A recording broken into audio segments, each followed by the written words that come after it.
En la clase de ayer, no, hemos presentado el tema dinero de papel de banco privado. También se denomina dinero fiduciario privado.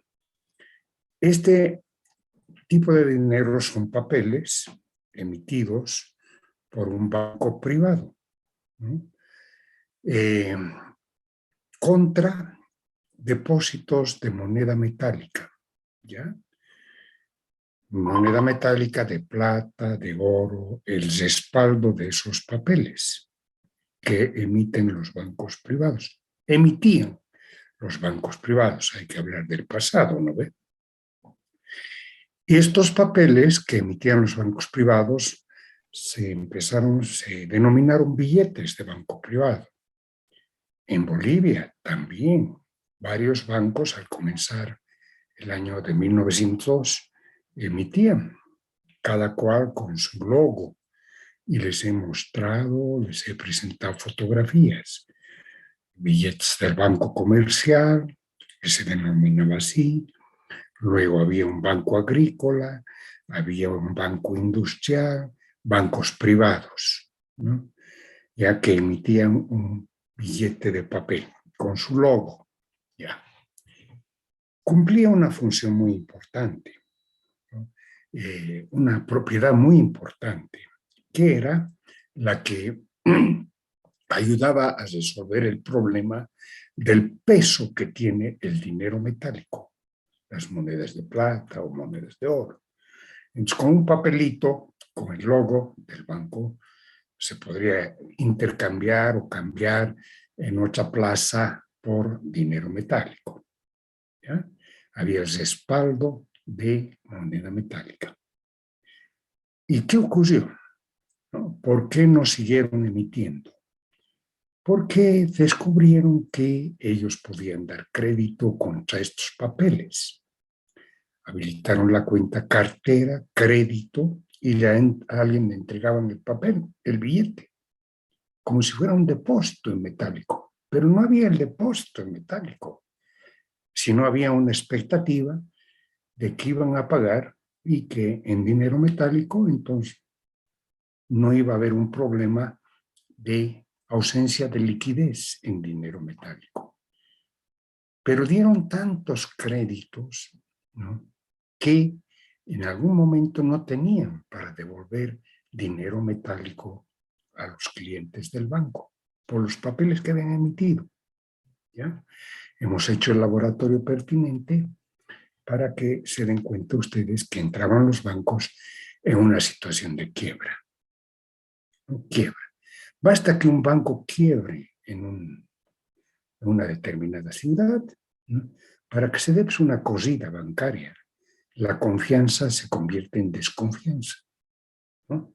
Es decir, bueno, dicen que podrían devolver dinero metálico, pero no pueden, porque no les han amortizado a tiempo los créditos, etcétera, y está en situación de quiebra. Hasta ahí hemos llegado.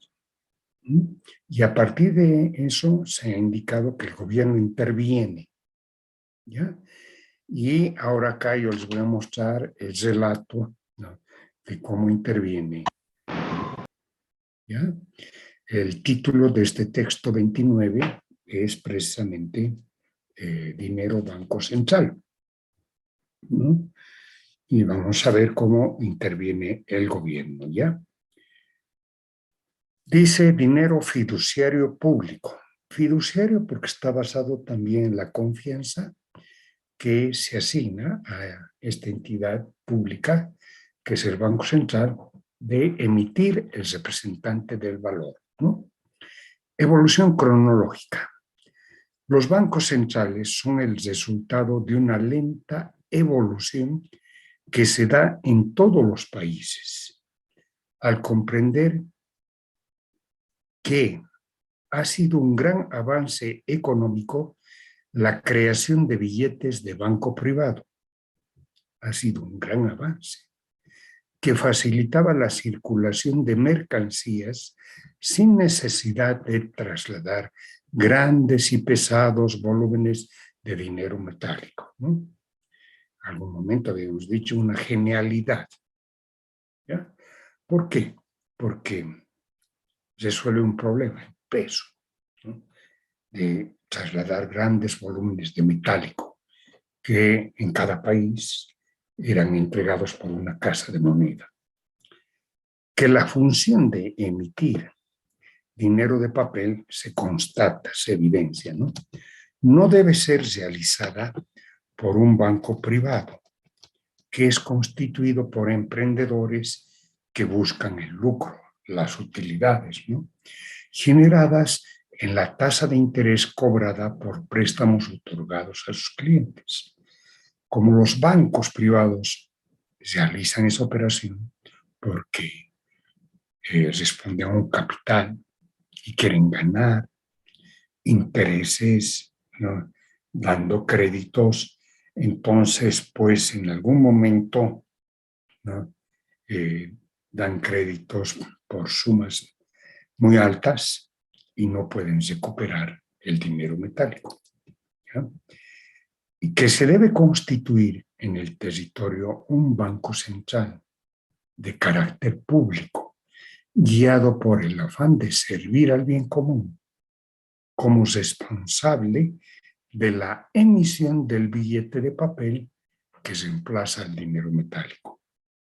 Entonces, poco a poco se llega a tener conciencia, ¿no? Es decir, esta es una función muy delicada, ¿ya? Y que no tiene que estar guiada por el deseo de obtener más utilidades, ¿no? Sino por el servicio a la comunidad de tener una unidad de cuenta que permita circular mercancías, que disocie el trueque, ¿no? O sea, se llega a esa constatación. En Estados Unidos, el 23 de diciembre de 1913, se crea el Banco de Reserva Federal. Toma el monopolio de emitir billetes de banco, los dólares. He citado una obra sobre la historia de la banca, ¿no? Página 107 está esto, ¿ya? En Bolivia, el 7 de enero de 1911, fue creado el Banco de la Nación Boliviana, con capital privado y del Estado. En el gobierno de Montes, presidente Montes, 1914, se otorgó a este banco el monopolio en la emisión de billetes, debiendo los bancos privados incinerar sus billetes de papel. ¿Bien? Entonces, ahí tienen ustedes una referencia sobre Bolivia, ¿no? En nuestro país hemos mostrado las fotos y demás de los bancos privados emitiendo papeles, billetes con su logo y demás cosas, ¿no? Entonces ya hay conciencia y se dice, ustedes están quebrando, ya no pueden emitir estos vales que representan el dinero metálico. Es el banco, va a haber un banco de la nación boliviana que va a tener monopolio. Recuperen el dinero y quémenlo, incineran pues esos billetes de bancos privados. El 11 de julio de 1928, ¿ya?, se aprobó la Ley General de Bancos en Bolivia, 1928. Y por ley de 20 de julio de 1928, nos estamos acercando al aniversario, dentro de un mes, ¿no? Se creó en Bolivia, con capital del Estado, el Banco Central de Bolivia, ¿ya? 1928. Con monopolio en la emisión de billetes de banco, liberando de esa función al Banco Mixto de la Nación Boliviana. Ya no existe ese banco, desapareció, ¿no? Se prohíbe en forma explícita a los bancos privados emitir billetes de banco. Se ratifica, ¿no? La única entidad que puede emitir los billetes de papel es el Banco Central de Bolivia, desde 1928. ¿Ya? Esa es nuestra historia del Banco Central y una ley en la que se le faculta a emitir el equivalente general del valor, que es la unidad de cuenta que se utiliza en Bolivia. Los bancos centrales, casi en todos los países, se convierten en financistas de los gobiernos, de todo, ¿no? Les dan crédito cargando a una cuenta de cartera con abono a otra cuenta que en principio se denomina emisión para registrar la entrega de billetes. ¿Ya? Ya hemos visto una operación contable en el caso de los bancos privados. Algo parecido ocurre con el Banco Central.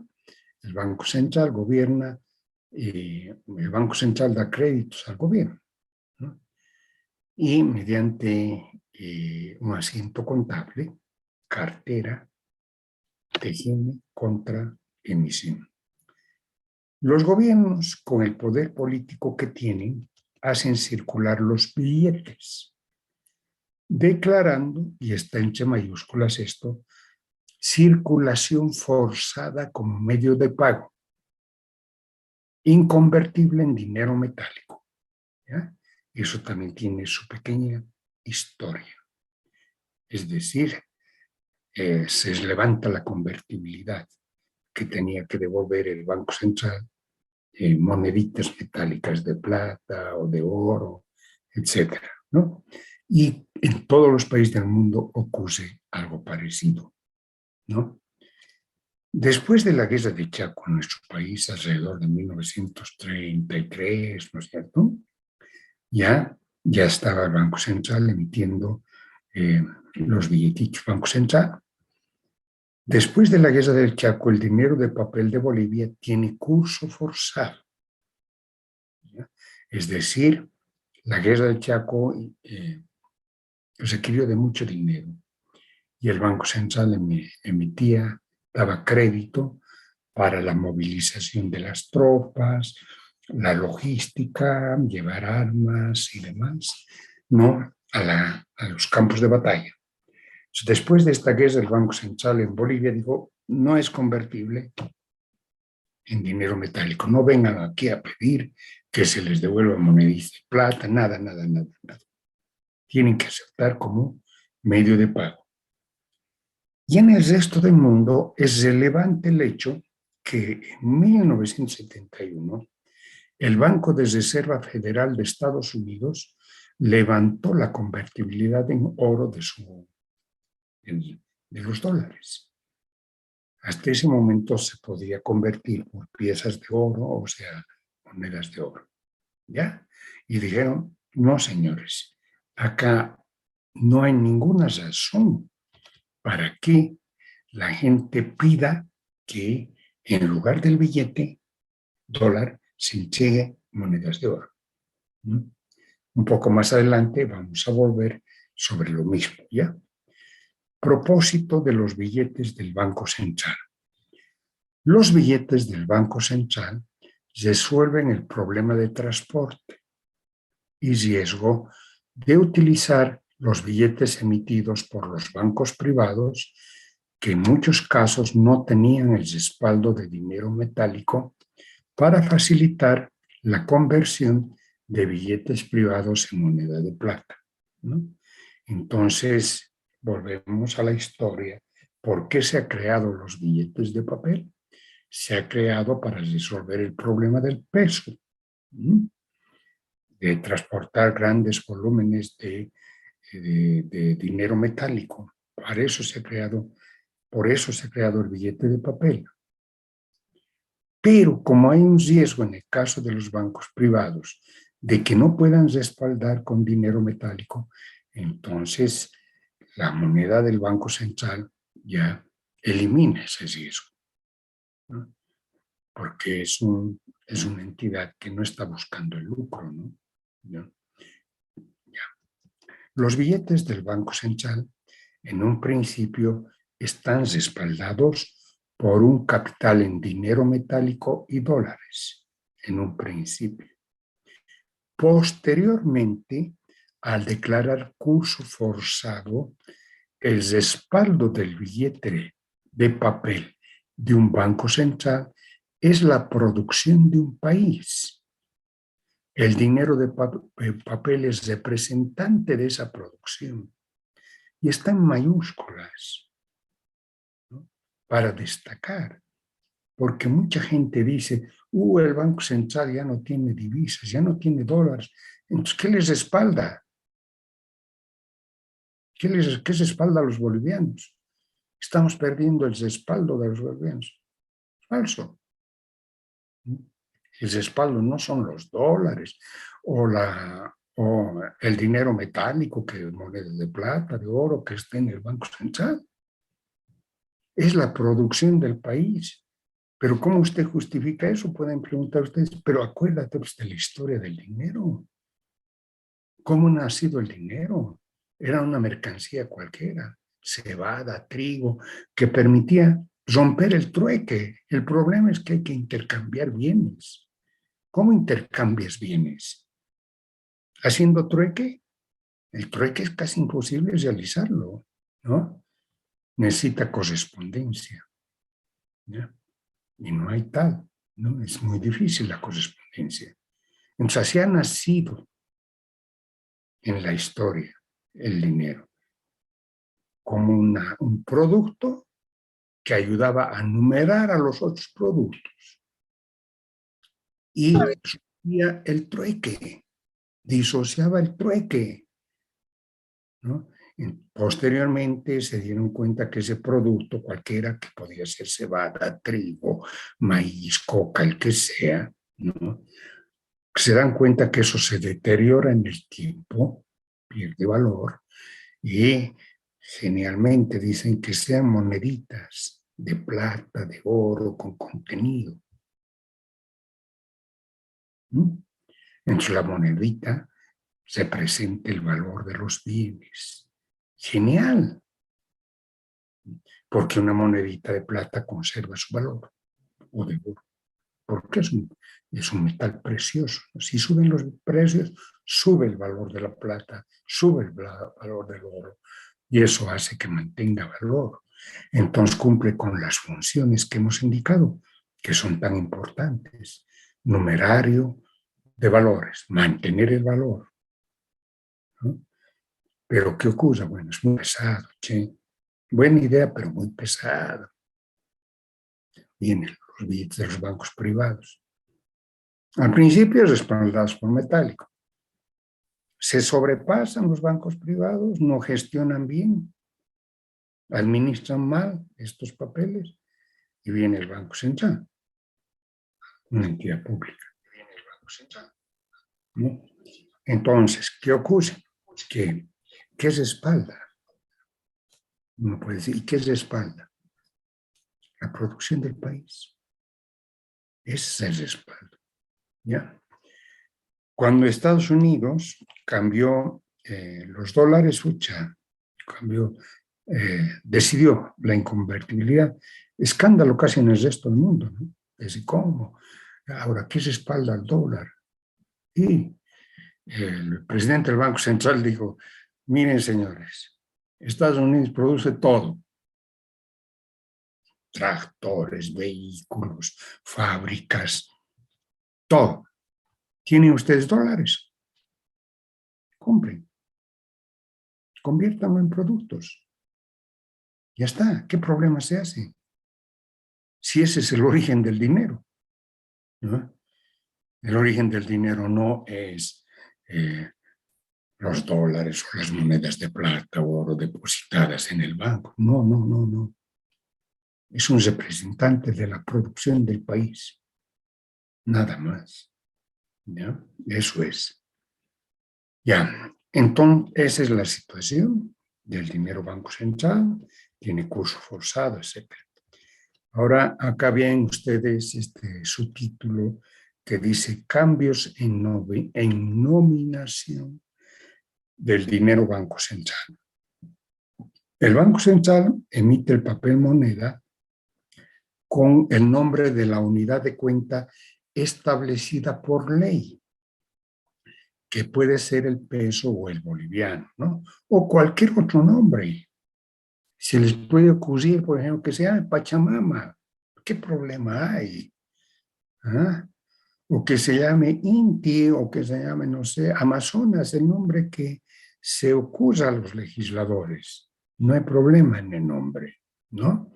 Pero tiene que ser respaldada por una ley, porque hemos dicho que en un territorio tiene que haber una unidad de cuenta que debe ser reconocible.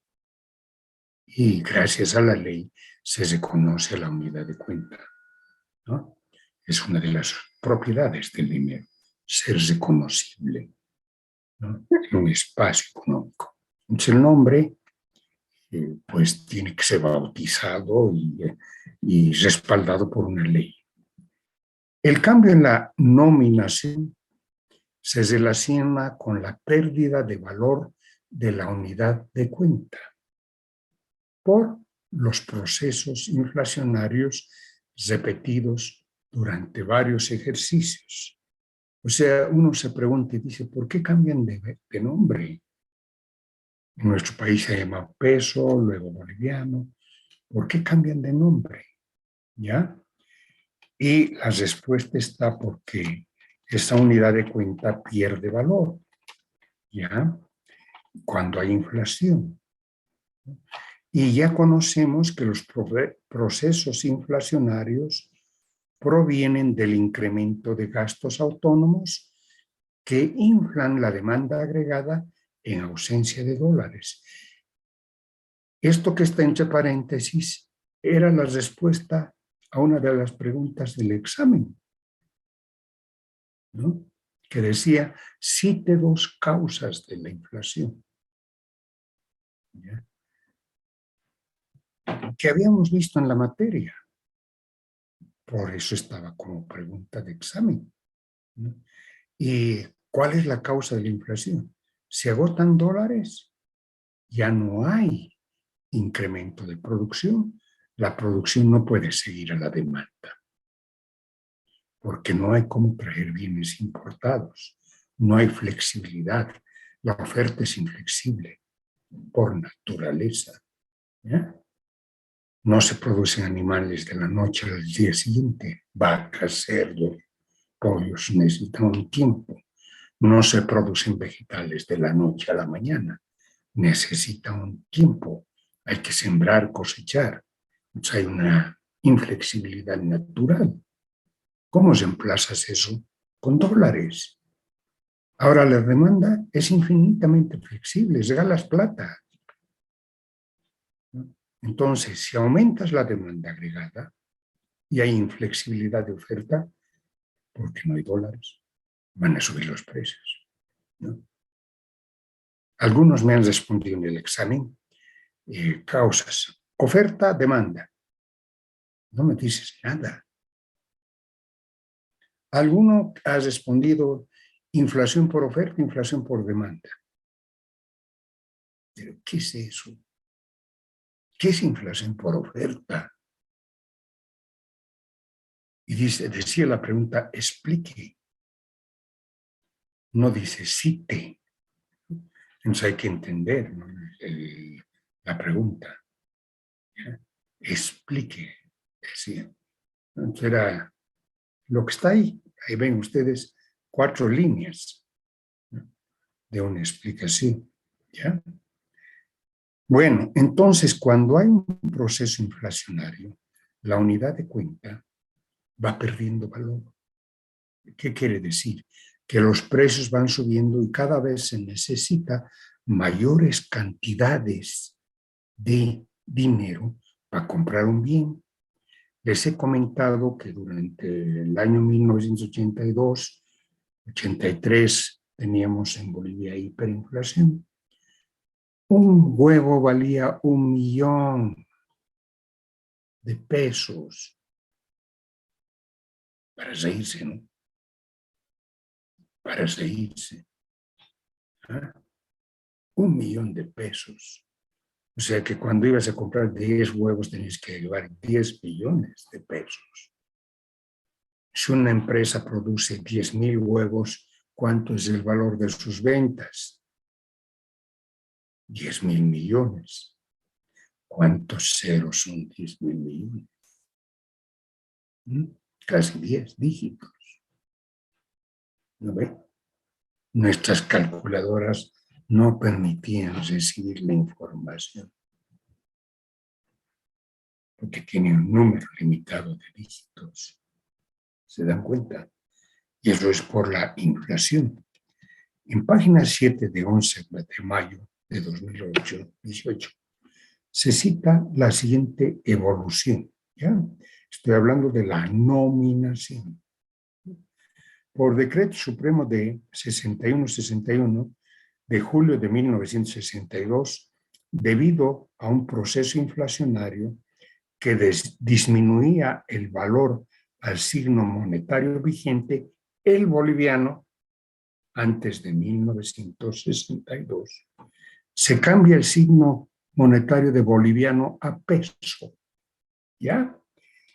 Eliminando 3 ceros. 1.000 bolivianos igual un peso.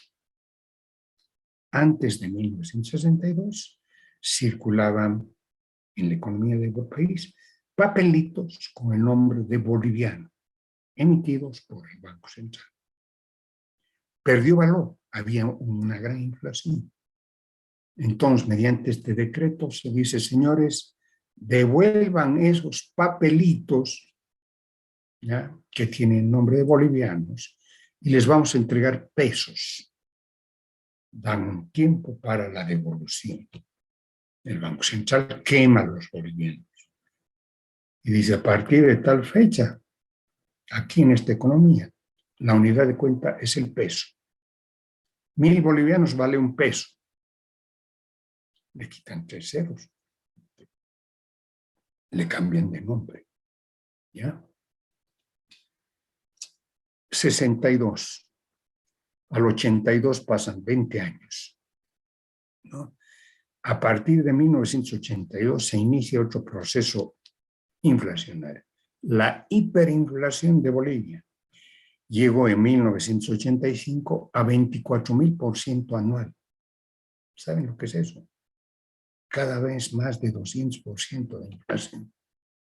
Por eso llegamos, pues yo me recuerdo, porque de ese tiempo era joven, ¿no? Estaba trabajando en el Banco Central, además. Un boliviano, 1.000.000. ¿No? Un huevo, 1.000.000. Entonces, en 1984 se emitían billetes de corte de 100.000 pesos. Imaginen ustedes, un billete de 100.000 pesos. ¿Ya? Es decir, que es que los bienes valían pues millones, ¿no?, para facilitar las transacciones. No siendo suficiente ese corte, se tuvo que emitir cheques de gerencia que circulaban como billetes con nominación de 1 a 10 millones de pesos. 10 millones. Cheque de gerencia, ¿ya?, del Banco Central. Por 10. A nosotros nos pagaban con cheques de gerencia. No, yo ganaba millones de bolivianos, ¿verdad? ¿Y cómo me pagaban? Con cheque de gerencia. Llevaba a un banco para retirar poco a poco la cantidad requerida para las transacciones, ¿no? Ya. El 1 de enero de 1987, 1 de enero de 1987, se le quitó 6 ceros a la unidad de cuenta. 1.000.000 de pesos, un boliviano. Signo vigente en la actualidad, ¿no? En la actualidad nosotros estamos usando los papelitos que se llaman bolivianos, ¿ya? Y anteriormente, al 87, teníamos los pesos, pero perdieron valor. Y el Banco Central, como está facultado para dar el valor al papelito que emiten, pues le cambio y digo, un boliviano, 1.000.000 de pesos. Quitamos 6 ceros. Y se ha mantenido la estabilidad más o menos macroeconómica, la tasa de inflación desde esos años. Y bueno, actualmente todavía los bolivianos se refleja un valor, ¿no? Apropiado, están perdiendo valor poco a poco, pero para eso se ha creado las UFDs, ¿no? El problema es cuál será la cantidad óptima de emisión de billetes del Banco Central a fin de evitar la inflación y pérdida de valor, ¿no? ¿Qué cantidad de billetes debe emitir el Banco Central? ¿Cómo controla el Banco Central la cantidad de dinero? ¿Ya? Estos temas, sobre todo cómo controla el Banco Central la cantidad de dinero, van a ser explicados en un capítulo que se denomina gestión de oferta monetaria por el Banco Central. No tenemos un capítulo entero para comprender cómo el Banco Central controla la emisión de billetes, qué instrumentos tienen ellos para cuantificar, cómo pueden retirar de la circulación dinero, cómo pueden entregar dinero a la circulación de bienes. Todos esos temas los vamos a presentar en un capítulo. Bueno, esa es la parte teórica y ahora veremos un laboratorio de simulación. Es un laboratorio contable. La contabilidad del Banco Central es incluso diferente a la contabilidad de bancos comerciales, ¿ya? Como vamos a ver con este esquema que yo voy a presentar sobre las cuentas del Banco Central, cuál es su lógica contable, ¿no? En un ejercicio 1 se funda un Banco Central con un aporte de capital del Estado boliviano en moneda metálica, porque sigue habiendo moneda metálica, de 4.000 sueldos metálicos, monedas de oro por $1.000 emitidos por el Banco de Reserva Federal de Estados Unidos y $2.000 americanos depositados en un banco extranjero de primer nivel. ¿Ya? El Banco Central de un país necesita tener cuentas en bancos del exterior para facilitar las operaciones de comercio internacional. Entonces tienen los dólares en un banco extranjero, ¿ya? Y monedas de oro, ¿no? Se compra activos por 4.000 en reales metálicos y queda un capital de trabajo. El Banco Central define los tipos de cambio. Un sueldo metálico, un peso igual a $1, ¿no? Estamos comenzando con la nominación de peso. ¿Ya? Registros del contador del Banco Central. Por el aporte de capital social del Tesoro General de la Nación. El Banco Central es del Estado de un país y el Tesoro General de la Nación es el que pone el capital. Entonces aquí dice capital 7.000, ¿no es cierto? Está aportando sueldos metálicos por 4.000, o sea, moneda metálica de plata, oro, $1.000 de Estados Unidos en oro y bancos exterior. Un depósito en un banco del extranjero por 2.000. Esto registra el contador del Banco Central, el aporte del capital, ¿ya? El Banco Central tiene que comprarse elementos de activo fijo. No desglosamos nosotros inmueble, equipos, muebles, etc. Eso que lo haga el profesor de contabilidad bancaria, ¿ya? Entonces, yo registro una cuenta agregada. Activo fijo, 4.000 contra sueldos metálicos, 4.000. Estoy haciendo desaparecer estos sueldos metálicos, comprando elementos de activo fijo. Ya, 4.000. Con esta información ya puedo armar el balance de apertura del ejercicio 1 del Banco Central. Está en pesos, ¿no? La unidad de cuenta nacional.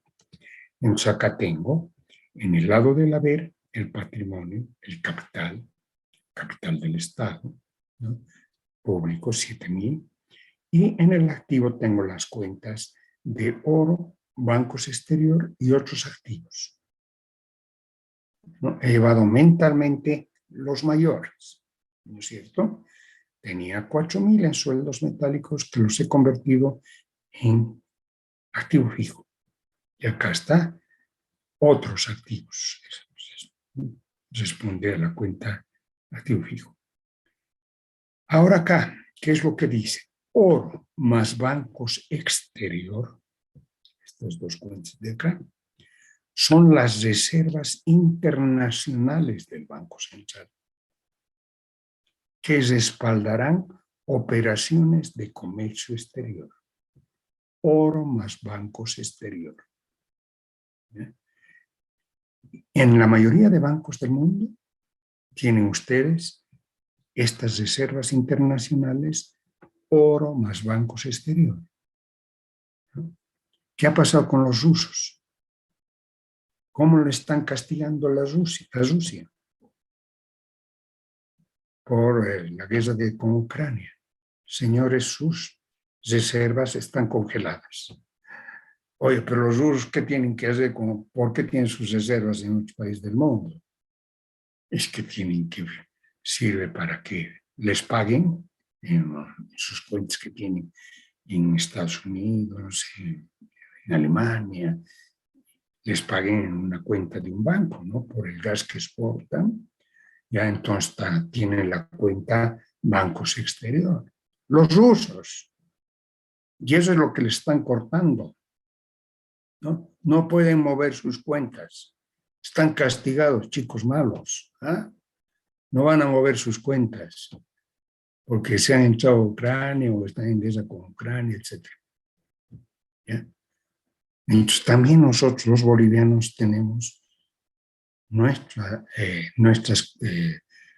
tenemos cuentas en dólares, en bancos, en el Citibank, en el Morgan Bank, en el Crédito Lyonnais de Francia, en el Deutsche Bank. El Banco Central tiene cuentas en bancos del exterior.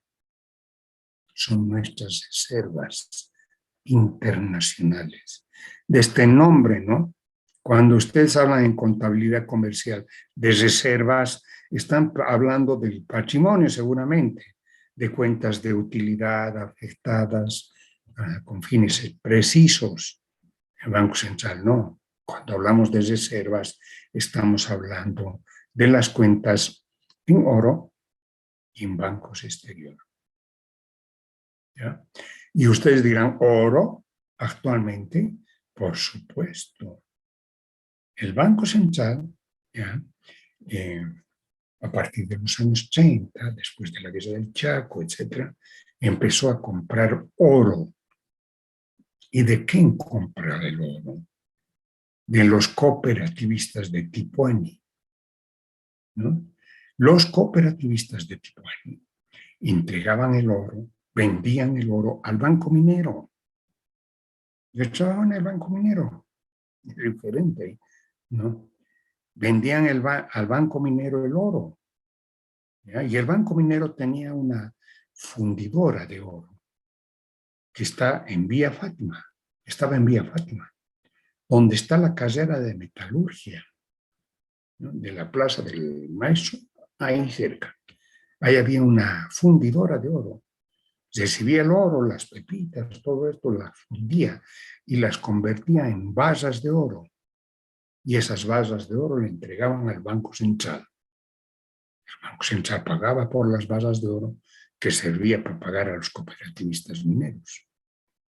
El Banco Minero durante años ha comprado oro de los cooperativistas mineros y fundía el oro y entregaba las basas. Y las basas estaban en poder del Banco Central fundidas, ¿no? De pureza 99%. ¿Ya? Pero ¿qué ocurría? No tenían el sello internacional. un sello de las grandes fundidoras del mundo de oro. Entonces, ¿qué hicieron los del Banco Central?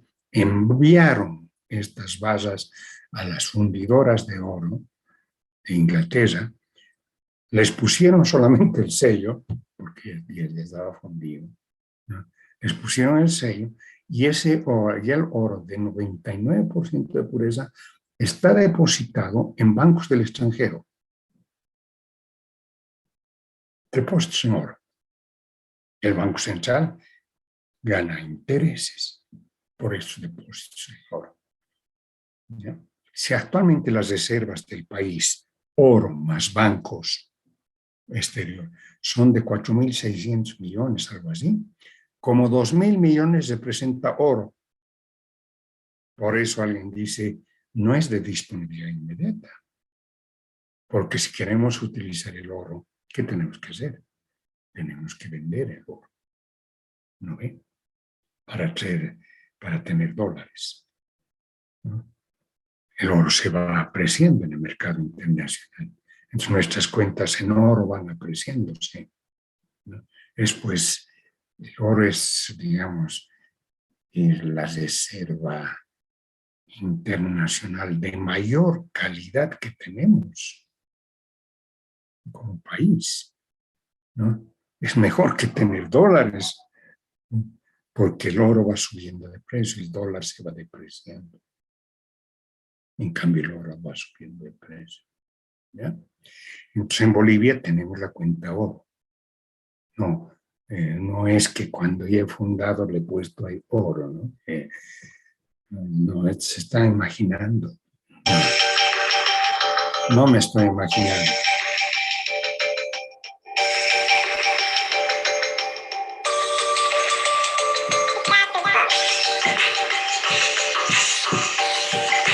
No quiere pararse esto, van a disculpar. Algún estudiante me está llamando porque es la foto de un estudiante. Carajo, ya. ¿No? Entonces, tenemos la cuenta reservas internacionales, ¿ya? O sea, reservas internacionales es oro. Ahora este es mi balance de apertura y hay una explicación. En el ejercicio 2, el Banco Central descuenta letras del Tesoro General de la Nación por 300 pesos. En contrapartida, da billetes de papel con la nominación de pesos que utilizará el Estado para pago de obligaciones. Entonces empiezo a ponerlo en actividad al Banco Central. Asiento contable en el Banco Central. El Banco Central registra cartera TGN por 300 contra emisión por 300. Ahí está el asiento contable, ¿no? Estamos dando crédito al TGN y le estamos entregando billetes. Al haber está la cuenta emisión por 300. El contador del TGN, ¿no?, a su vez va a registrar caja pesos por 300 contra obligación con el Banco Central. Es la deuda del sector público, ¿no ve? ¿Ya? El TGN usa los pesos para pago de sueldos o para comprar activos. Entonces, sigo yo con el contador del TGN, sueldos a personal contra caja pesos por 300. ¿Ya? De esa forma entrará en circulación la moneda del Banco Central. ¿Cómo hace circular el Banco Central la moneda? Esta es una de las formas. Después vamos a ver otras, ¿ya? Pero esta es una de las formas. Le estoy dando crédito al TGN, el TGN está pagando a sus empleados públicos, los empleados públicos van a gastar el dinero. Como tiene curso forzado, no hay ningún problema, ¿no? ¿Cuál es el balance del Banco Central al ejercicio 2? Yo llevo mentalmente los mayores, ¿no? El profesor de contabilidad bancaria seguro trabaja con sus mayores y demás, ¿no? Bueno, yo tengo que ver la esencia, ¿no? Y no perderme en el detalle, ¿ya? Eso que lo haga el profesor de contabilidad bancaria. Balance del Banco Central, ejercicio 2 en pesos. Entonces, recupero mis mayores anteriores, tenía oro 1000, bancos exterior 2000, y aparece la cuenta cartera TGN por 300. Otros activos, que es activo fijo, etc. Entonces, esta cuenta cartera TGN va a acompañar a los balances de todos los años del Banco Central. Y más adelante tendremos cartera sector fiscal, porque el Banco Central da crédito no solo al TGN, sino a empresas públicas del Estado. ¿No? Cartera sector fiscal. ¿Ya? Más adelante va a aparecer esa cuenta, ¿no? Ahora, miren ustedes acá, el lado del haber. Aquí aparece la cuenta emisión. Está en el lado del haber. Emisión representa billetes. Billetes que ha entregado el Banco Central. El Banco Central no tiene en el lado del activo la cuenta caja, moneda nacional. Por eso les digo, la contabilidad del Banco Central, su ubicación de las cuentas es muy diferente a la contabilidad de los bancos comerciales. Y peor, muy diferente a la contabilidad comercial. Si ustedes son auditores, yo soy auditor, voy a una entidad a decir, vamos a hacer la auditoría. Lo primero, corte de caja, ¿no? Cortar las cuentas, andar a contar la caja, cuánto hay, cuánto tiene en caja, cuánto tiene en bancos, hay que hacer un corte. Lo primero, ¿no? Que no se mueva nada. Ya. Si uno va al Banco Central y va a decir, vamos a hacer la auditoría, y uno muy parador va y dice, a ver, quiero ver cómo está la cuenta caja, su mayor chaga de la cuenta caja, se van a reír de uno. Este auditor no conoce nada del Banco Central, está pidiendo la cuenta caja moneda nacional. El Banco Central no tiene esa cuenta, porque para el Banco Central el dinero, el billete, se presenta, está en la cuenta emisión, en el lado del haber. Oye, pero al Banco Central le devuelven, ¿no? Le amortiza acá. El TGN le va a pagar algún día. Claro, vas a cargar a la cuenta de emisión. Y el billete, lo mandas a bóveda, a una cuenta de orden. Está en una cuenta de orden. No está en una cuenta de balance. ¿No? Por si acaso, si alguna vez ustedes se convierten en auditores y tienen que ir a hacer auditoría del Banco Central, o está en la ASFI, ¿no? Entonces decir, había un profesor que nos habló de esto. Claro, yo no voy a ser el único. Seguramente el profesor de contabilidad bancaria también, ¿no? Les hablará de eso, ¿ya?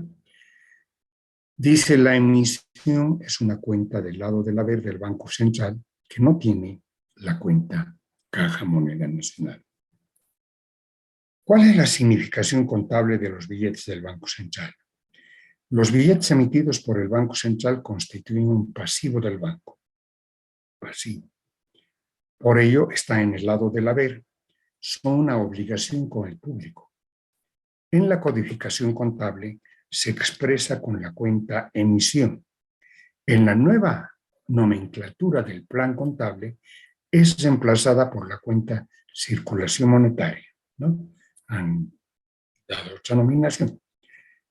Yo voy a seguir utilizando la cuenta emisión por fines didácticos, para que se ubique, ¿no? Emisión, ¿ya? Que decir que está el Banco Central entregando el dinero.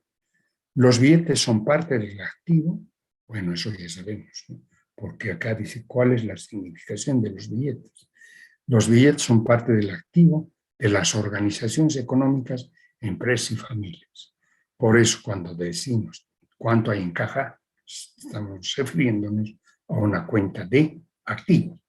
Los billetes del Banco Central son retenidos por las organizaciones económicas cuando satisfacen las funciones de numerario de valores, intermediario de transacciones, reserva de valor, patrón de pago diferido.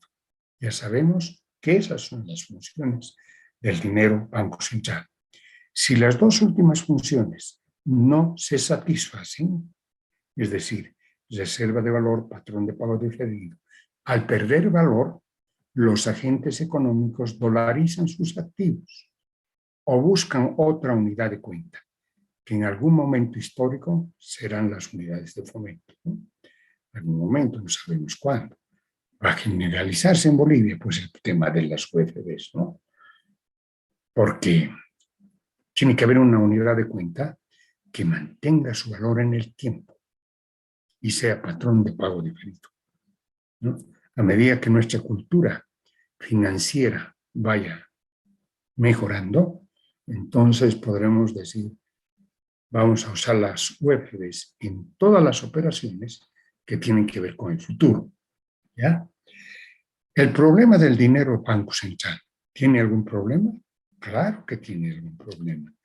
Nuevamente vuelve otro problema recurrente, el riesgo de transporte de grandes volúmenes de dinero. Nuevamente, ¿no? ¿Por qué ha evolucionado el dinero?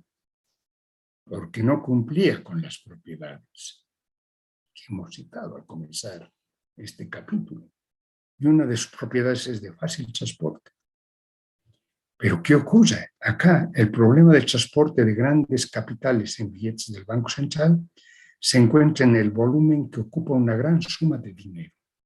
Por ejemplo, 1.000.000 de bolivianos requiere de 5.000 piezas de 200 bolivianos. ¿Qué tal? Son 5.000, ¿no es cierto? 5.000 piezas. Imaginen cuánto ocupa 5.000 piezas, ¿ya? Que pueden ocupar un maletín pesado que llama la atención y la avidez de un ladrón. Nuevamente estamos con el tema ese, ¿no? Problema del transporte, ¿ya?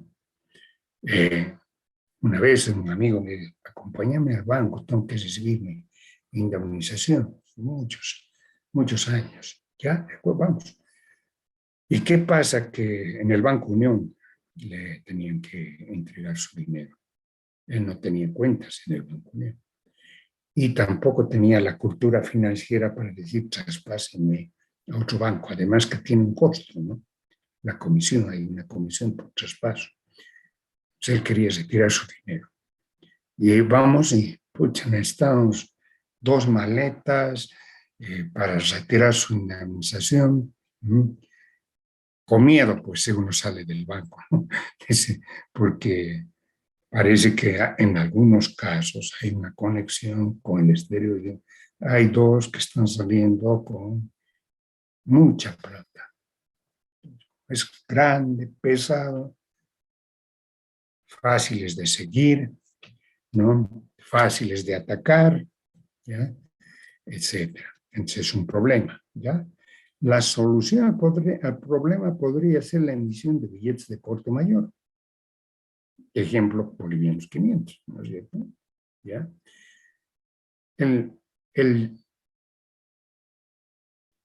¿Qué se llama? El presidente del Banco Central anterior era don Pablo Ramos.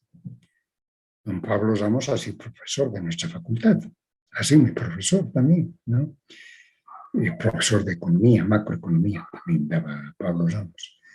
Bueno, Pablo Ramos era presidente del Banco Central y cuando se emitió la última tirada de billetes, en los planes estaba emitir por 500 billetitos de 500.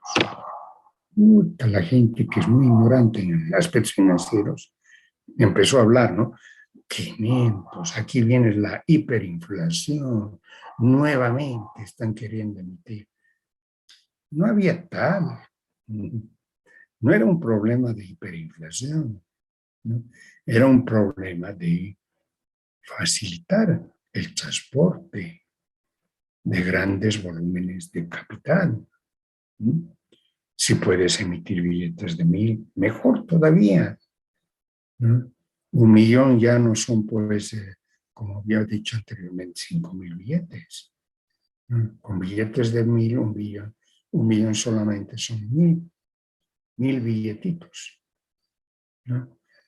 Pero entonces, ante tanta crítica infundada, ¿qué hizo don Pablo Ramos? Dijo, no, anulamos la emisión de billetes de 500, ¿no? Porque acá están surgiendo expectativas negativas y que realmente pueden generar inflación más bien, ¿no?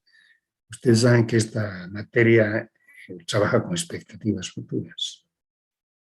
Hemos visto ya 2 modelos de expectativas futuras: el consumo intertemporal y la inversión, ¿no? Igualmente, si la gente empieza a creer que va a haber inflación, ¿no? Porque hay nuevos billetes, empiezan a incrementar precios y ahí sí genera esa inflación, ¿no? Otra solución a este problema la dan los bancos comerciales, nuevamente, como se verá más adelante, la próxima semana, ¿no? Vamos a ver cómo los bancos comerciales dan solución al problema del transporte de grandes volúmenes de dinero Banco Central. Bien, aquí está la práctica 55, ejercicio 1, se funda un Banco Central con un aporte en capital en dólares depositados en un banco exterior por 4.000, moneda metálica de 3.000 sueldos metálicos, moneda de oro por 1.000, se compra activos por 3.000 sueldos metálicos y queda un capital de trabajo. El Banco Central modifica el tipo de cambio, la unidad monetaria de un sueldo metálico en peso, un dólar. Asientos del contador del Banco Central. Espero que ustedes hagan el asiento por aporte de capital, por compra de componentes de activo fijo y dice por simplificación sin desglose el activo fijo. Balance de apertura del ejercicio 1. Toman conciencia ustedes de cómo es su balance. La práctica 56, aquí podría preguntar, por ejemplo, una preguntita: ¿a cuánto alcanzan las reservas internacionales? Para destacar lo que he conversado, ¿a cuánto alcanza, ¿no?, las reservas internacionales? Para comenzar a familiarizarse con estas categorías, entonces ustedes me tendrán que decir a cuánto alcanza acá. La práctica 56, ejercicio 2, el Banco Central,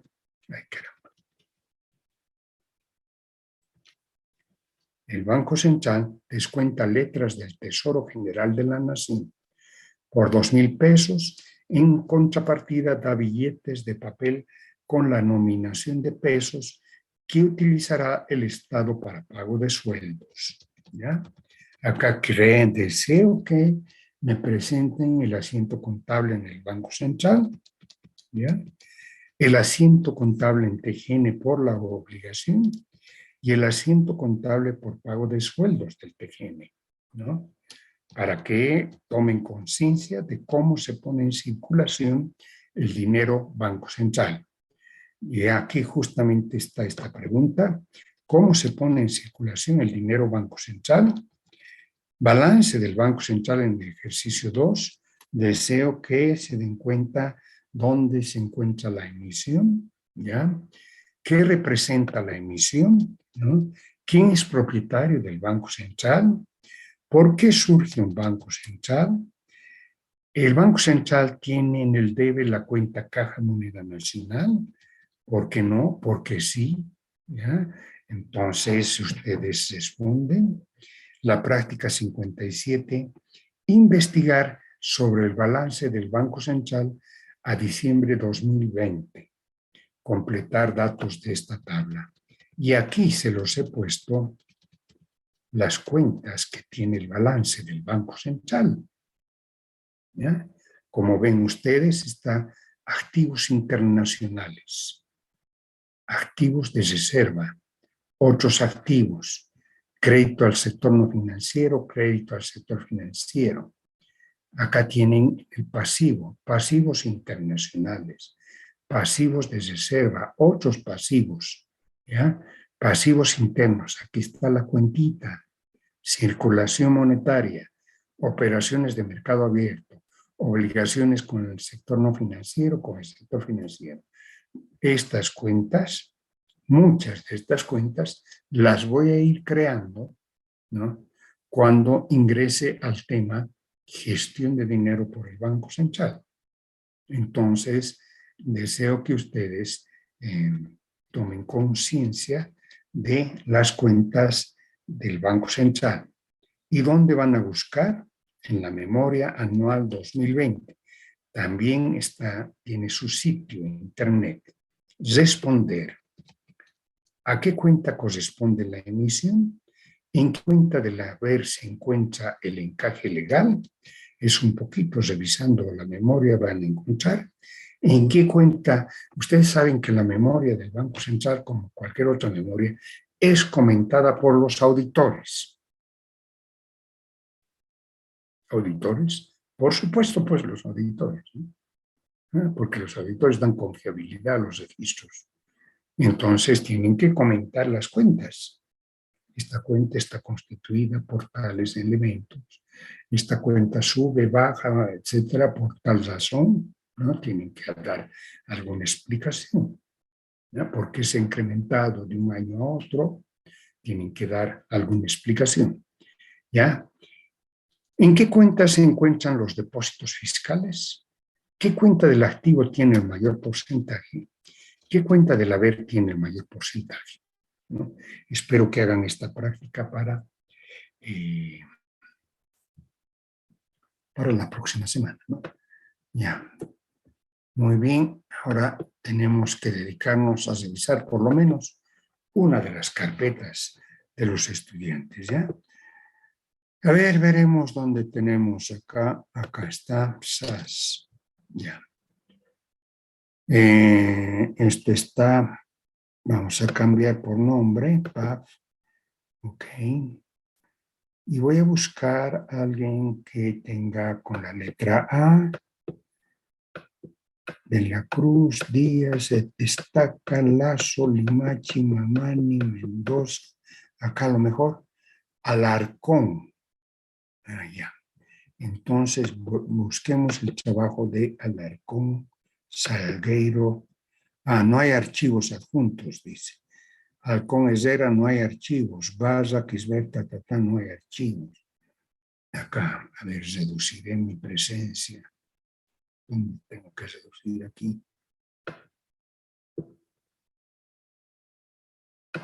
Ay, a ver, Choque. Ay, no. Poca, Poma, Pozo, Quispe, Tapia, Yugar, Tangara, Arroba. Arroba Gutiérrez. Vamos a ver si está Arroba. Carla Arroba, ¿se encuentra presente?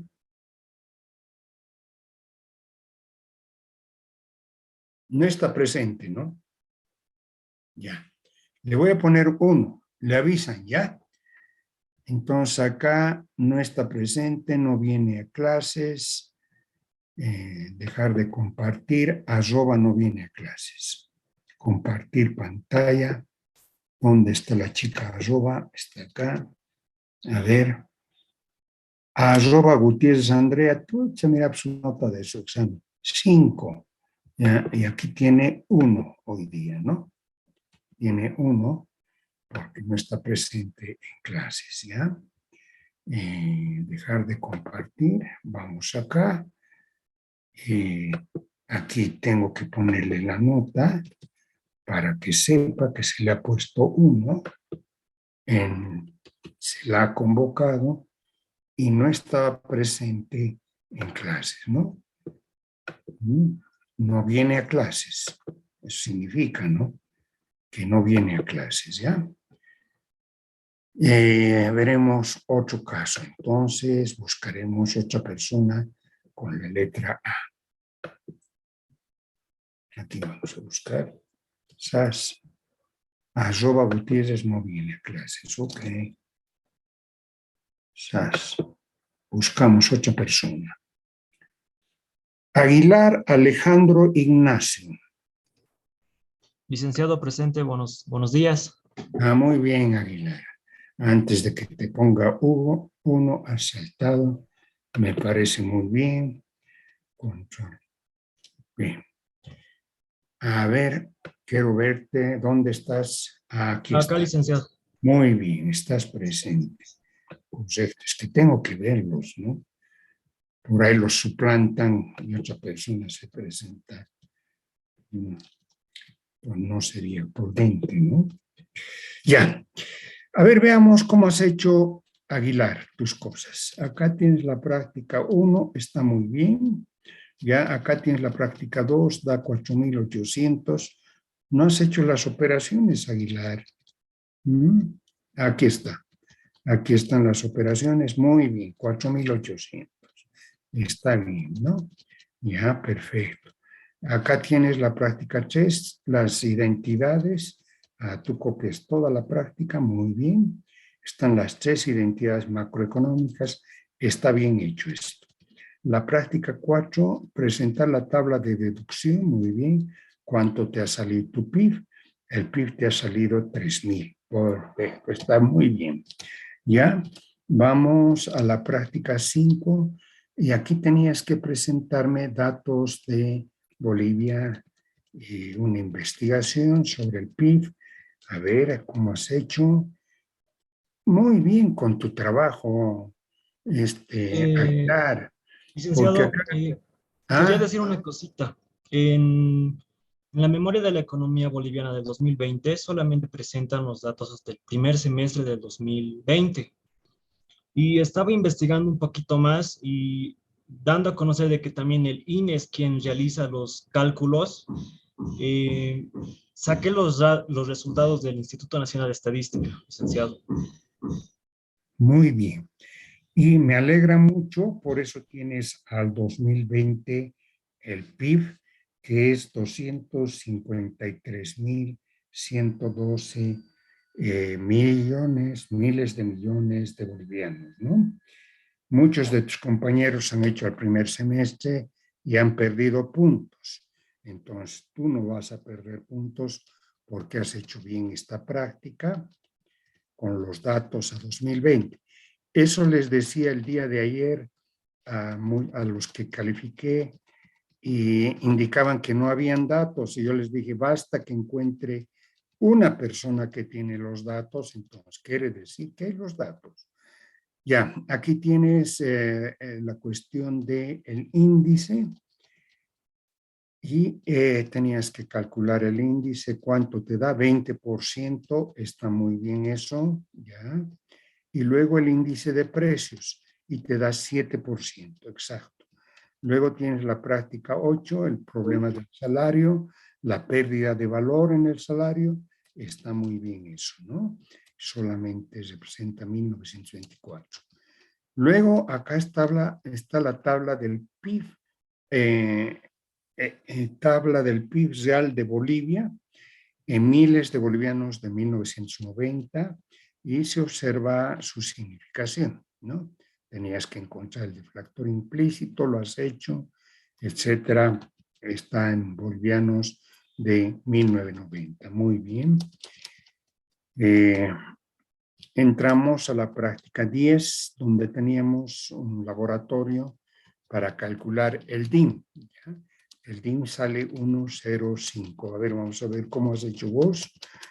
DIN, pues están aquí los cálculos, siguen los cálculos de la participación relativa, el deflactor 1,05. Has hecho muy bien, Aguilar. Está muy bien, 1,05.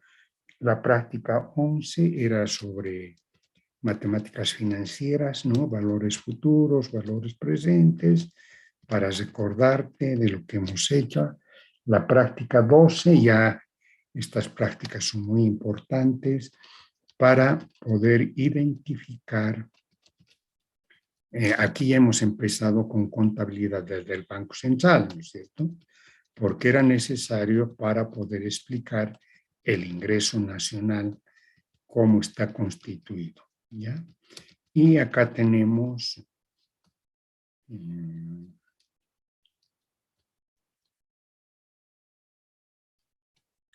ya, era para preparar justamente el asiento contable que representa al ingreso nacional, ¿no? Debe estar por acá abajo, aquí está. Ese es el formato, has copiado el formato y luego lo has transformado en el asiento contable. Muy bien, ahí vemos el cambio en dólares por el excedente de balanza comercial en 400. Ok. Y luego tenías la situación del ejercicio 2, cuando hay un déficit. Estas prácticas eran muy importantes. Podía haber puesto más puntaje, pero ya, no alcanzó. No, cuadro de insumo producto, aquí está.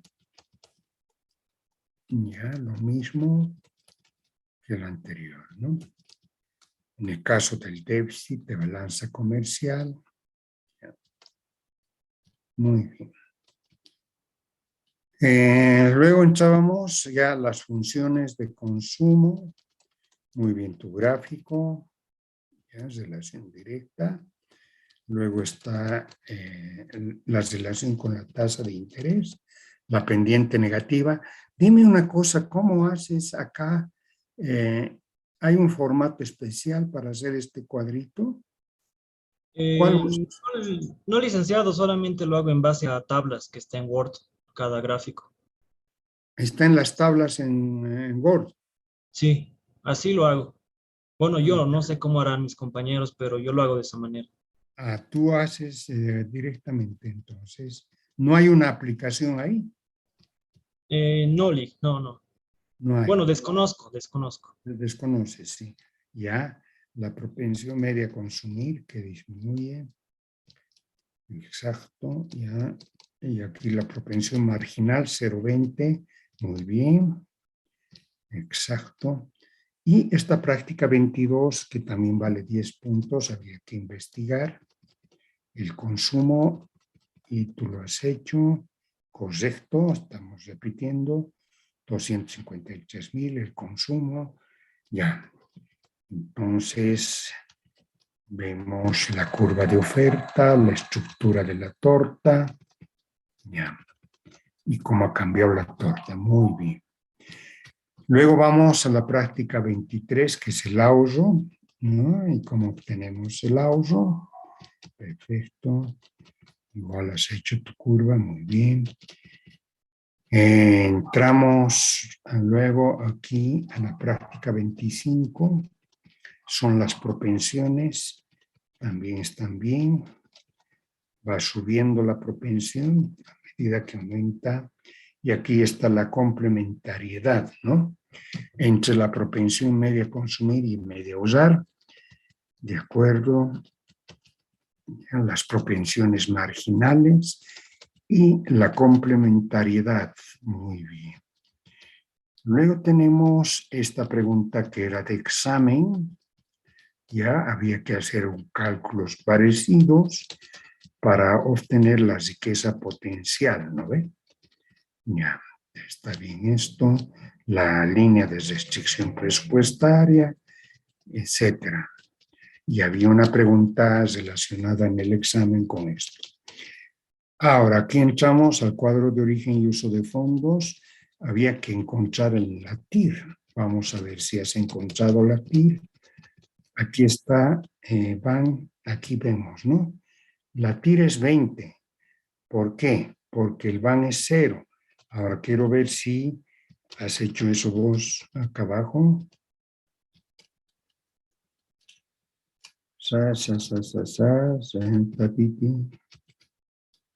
A 20.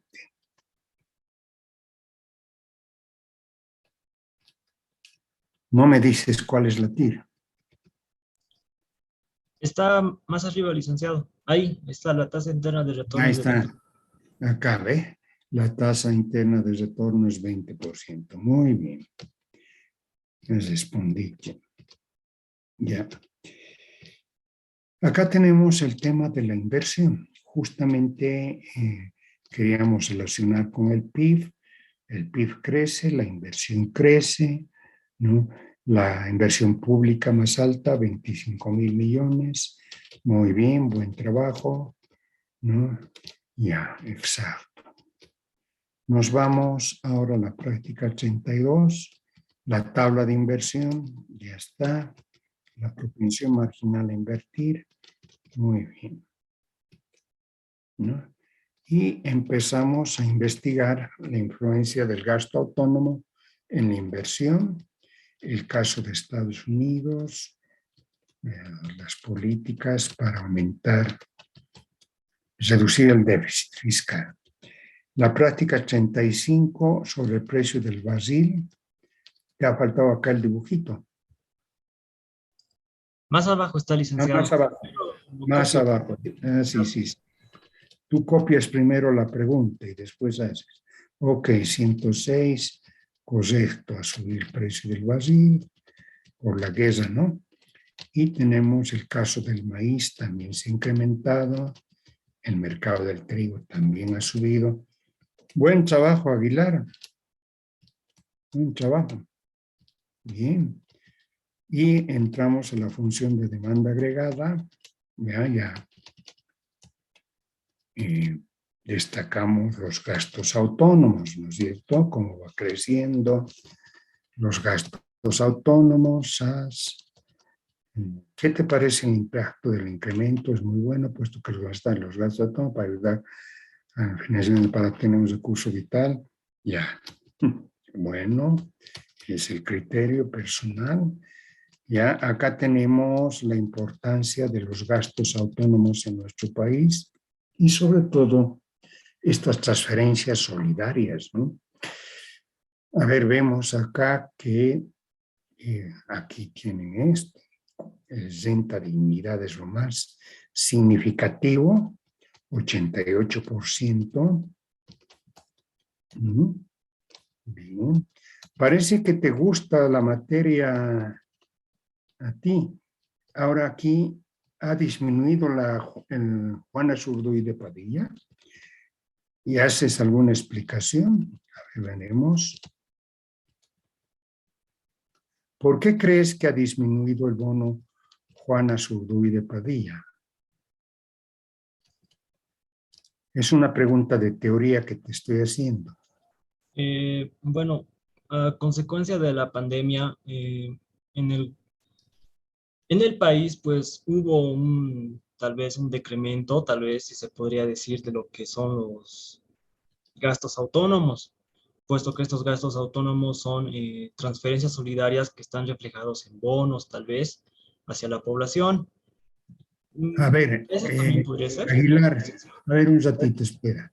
Aguilar, aquí estamos viendo, y aquí tienes un gráfico muy interesante, que el bono Juana Zurduy de Padilla ha disminuido. ¿No ve? Sí, sí. ¿Por qué se da el bono Juana Zurduy de Padilla? ¿Tú sabes? Pues ¿Has sería más... escuchado?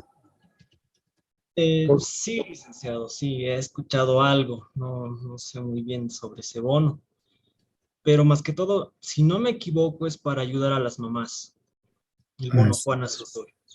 Así es. Y entonces estamos viendo que el 2020 ha disminuido. ¿Será que hay menos madres gestantes el 2020? ¿No? Habría que investigar, ¿no? Porque acá, mira, el número de personas beneficiadas está acá. A ver,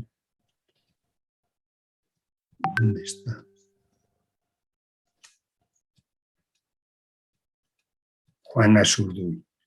Y aquí están los números. Juana Zurduy de Padilla. Bueno, las personas el 2020 son 195,000. Y aquí ha bajado de 157 millones a 116 millones. Bueno, no tenemos el número de personas beneficiadas el 2014, ¿no? Habría que investigar para ver qué ha pasado. Hay menos señoras gestantes, menos niños que han nacido. Es posible. Ya. Muy bien, veo que tu trabajo está bien hecho. Entonces me parece que, a ver, te haré una pregunta de teoría.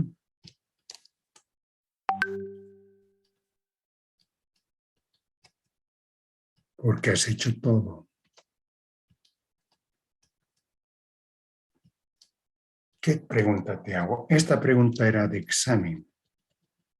A ver, explícame vos, ¿cómo es posible que un gasto autónomo de 10 acá nos dado, ¿no es cierto?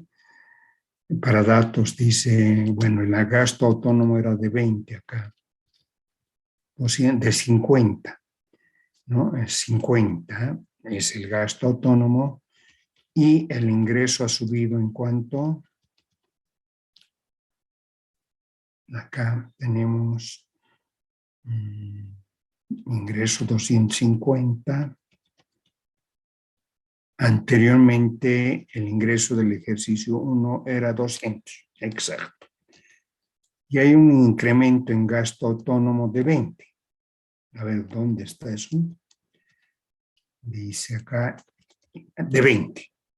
¿Cómo es posible que un gasto autónomo de 20 se convierta en un incremento de ingreso de 50? ¿Cuál es tu explicación?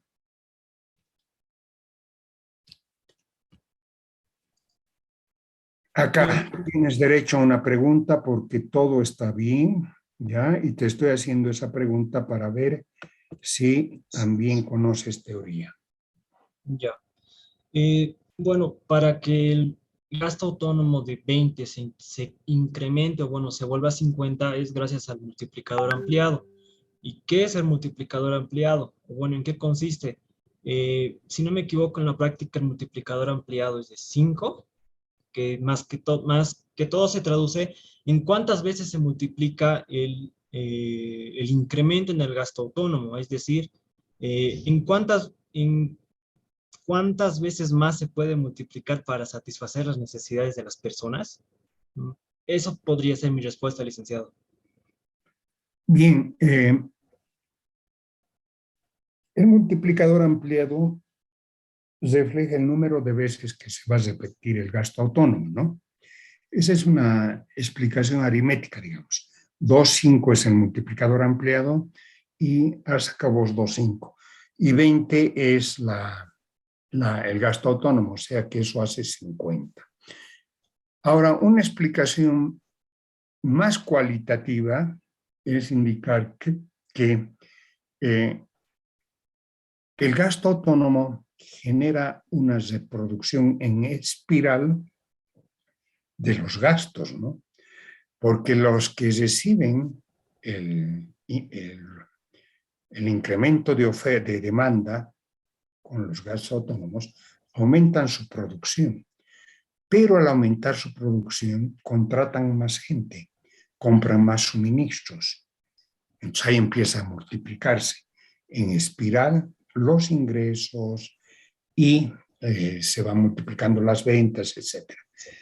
Esa sería una explicación más cualitativa, ¿no?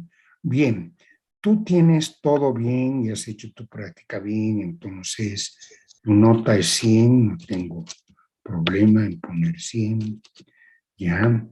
Y aquí tu calificación de esta carpeta es 100 y te devuelvo con la nota de 100. Y ahora vamos a ver cómo está acá en la lista. ¿Dónde está la lista? Me parece que es esta. Ya. Tú has dado un examen Aguilar con 95, con razón. Ya, y ahora has sacado 100. Te felicito, Alejandro. Está muy bien. Ojalá Gracias, que licenciado. sigas así hasta finalizar el curso, ¿ya? Muy Está bien, bueno. licenciado. Muchas Muy bien. gracias. Gracias. Gracias a ti. Gracias, queridos estudiantes. Entonces nos vemos. Ha sido un gusto A ver, tú, Andrea Mariel, ¿quieres Sí, hablar? sí, licenciado. Bueno, aprovechando que en este momento está en Classroom, tal vez, no sé, es que ayer le dije que mi práctica se había subido desordenado por el PDF. El PDF me falló. No sé si puede revisar, o sea, ya está ahí la práctica, solo hace falta cambiarlo, licenciado. El documento, ya tengo el documento totalmente ordenado, licenciado. Por favor, para no hacerle perder el tiempo después. Gracias, Andrea Villa. ¿Sabes qué? Me voy a desordenar si accedo en este momento a tu solicitud, ¿no? Y crearía un precedente, lo que significa después jurisprudencia, ¿no ve? Es decir, si yo te digo, de acuerdo, Andrea, puedes subir tu nuevo documento, ¿no es cierto? Estoy creando jurisprudencia, es decir, un precedente de que se puede cambiar las prácticas una vez presentadas. Estoy creando eso. Y al crear eso, a cualquier otro estudiante me puede pedir el mismo tratamiento. No me puede decir, yo también tengo un problemita, ahora me he dado cuenta que estaba mal, quiero corregir mis trabajos. Y claro, sería bueno ser flexible, pero tengo más de 150 estudiantes en este curso. ¿Te imaginas tú que unos 50 dijeran, me pidieran, ¿sabe qué? Sí, se me colgó, no sé qué cosa, ahora tengo derecho, voy a cambiar el trabajo. Creo un desorden total. Entonces, ten paciencia, Andrea Villa, espera que llegue a tu apellido, ahí voy a ver qué cosas he hecho y qué solución le damos al caso, ¿ya? Cuando lleguemos a tu apellido. Entonces, deja cómo están las cosas, no te preocupes, espera nomás que llegue tu nombre, ¿ok? Por favor. Está bien, licenciado, gracias. Estaré a la Gracias, espera de mi revisión. gracias. Gracias por comprender, no te estoy diciendo que te voy a eliminar, nada. En el momento que llegue vamos a abrir tu trabajo y vamos a ver qué pasa, ¿no es cierto? ¿Qué problema hay? Vamos a ver. Ya, ahora acá hay otra, disculpe. Ah, sí, es que hay dos prácticas que están repetidas, creo, ¿no? Ya. Ahora acá, en Classroom nos indicó que entreguemos 47 prácticas. En total no sería 47 por uno por más. Ah, ya. Entonces veremos eso un poco. Voy a ver a los que ya he calificado, si tenían las 47, les tendría que aumentar un punto, ¿no? Porque he calificado sobre 46. ¿Ya? Veremos. Ya. Bueno, me están felicitando por anticipado por el Día del Maestro. Muchas gracias. Hasta la próxima oportunidad. Ya nos veremos. Gracias. Hasta luego, queridos estudiantes. Muchas gracias. Chao. Ya nos vemos. Chao. Hasta luego. Hasta luego, licenciado. Hasta luego. Que les vaya bien. Luego, licenciado.